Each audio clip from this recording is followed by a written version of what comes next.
ပရိသတ်များအားလုံးပဲမင်္ဂလာပါခင်ဗျာကျွန်တော်ရဲ့ channel လေးကနေပြန်လည်ပြီးတော့ကြိုဆိုပါရခင်ဗျာကျွန်တော်အခုပြောမယ့်ပုံမြင်လေးကတော့မွတ်ဆိုးနဲ့မြင်းဆိုတဲ့ပုံမြင်လေးပဲဖြစ်ပါတယ်ခင်ဗျာတခါတုန်းကပေါ့ဗျာတောအုပ်ကြီးထဲမှာစံချောင်းလေးတစ်ခုရှိပြီးတော့အဲ့ဒီရဲ့စံချောင်းဘေးနားမှာတောဝက်တစ်ကောင်နဲ့မြင်းတစ်ကောင်တို့အတူနေထိုင်ကြပါတဲ့ကွယ်တောဝက်တွေဟာဆူဆူပူပူနဲ့နေတတ်ကြပြီးတော့မြင်းတွေကိုညီမျိုးစုံနဲ့ကြီးစဲနောက်ပြောင်ရတာကိုသဘောကျကြပါတယ်တဲ့ဗျာတောဝက်တွေဟာမြင်းတွေရေတောက်လို့မရအောင်စံချောင်းတွေထဲမှာရေတွေကိုနောက်အောင်ပြုလုပ်ကြတယ်အဲ့ဒါအပြင်သူတို့ရဲ့ကိုယ်လုံးကိုမျက်ခင်ပေါ်မှာလူလိမ့်ပြီးမြင်းတွေကိုမျက်တွေဆောက်လို့မရအောင်လဲပြုလုပ်ကြပါတဲ့ကွယ်အဲ့ဒီအခါမြင်းတွေဟာအတော့ကိုစိတ်တော်ကရောက်နေကြပြီးဘာလို့ရမှန်းမသိအောင်ဖြစ်နေကြရတာပေါ့ဗျာအဲ့ဒါလို့နေထိုင်ကြလာရင်နဲ့နှစ်တွေကြာလာတဲ့အခါမှာ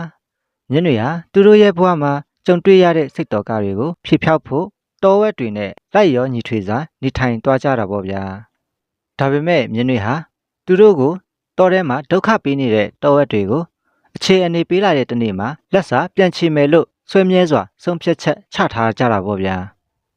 အဲ့ဒါလို့နဲ့တနေ့မှာတော့မြင်းနဲ့တောဝက်တွေနေတဲ့တောအုပ်ကြီးစီကိုမွတ်ဆိုကြီးတယောက်ကတောထဲကိုအမဲလိုက်ရင်းနဲ့ရောက်ရှိလာပါတော့တယ်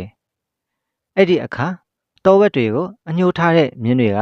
မုတ်ဆိုကြီးနာသွားပြီးတော့သူတို့ကိုစိတ်တော်ကရအောင်လှုပ်တဲ့တောဝက်တွေအကြောင်းကိုပြောပြပြီးတော့အကူအညီတောင်းပတဲ့ကွယ်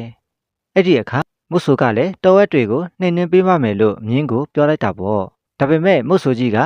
တောဝက်တွေကိုနှိမ်နှင်းပေးတဲ့အခါမြင်းကိုဇက်ကြိုတက်ပြီးကြောပေါ်စီးခွင့်ပြုရမှာဖြစ်တယ်လို့ပြောလိုက်တယ်အဲ့ဒါလို့ကြောပေါ်စီးခွင့်ပြုမှနှိမ်နှင်းပေးမှမယ်လို့လည်းပြန်ပြောလိုက်တာပေါ့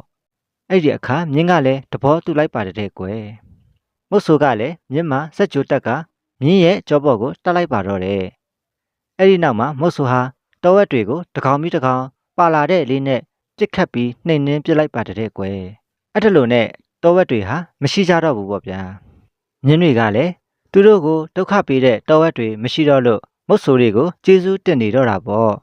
အဲ့ဒီအခါသူတို့ဒုက္ခကင်းငြိမ်းသွားပြီမို့မြင်းတွေကမုတ်ဆိုကိုသူတို့ကြောဘော်ကကုန်းနီးတွေနဲ့စက်ကြိုးတွေကိုဖြုတ်ပေးဖို့ပြောလိုက်ပါလေတော့တယ်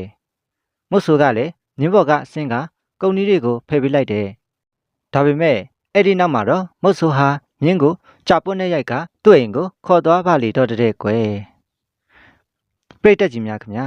အဲ့ဒါလိုနဲ့မြင်းဟာတော်ဝက်တွေကိုဒုက္ခပေးခဲ့တဲ့အတွက်သူကိုယ်တိုင်လည်းဒုက္ခပြန်ရောက်ခဲ့ရတာပေါ့ဗျာဒီကနေ့ပုံမြင်လေးကတော့ဒီလောက်ပါပဲဗျာပုံမြင်လေးကိုအဆုံးအထိအားပေးနားဆင်သွားကြတဲ့ပရိသတ်များအားလုံးကိုကျေးဇူးအထူးတင်ပါတယ်ခင်ဗျာ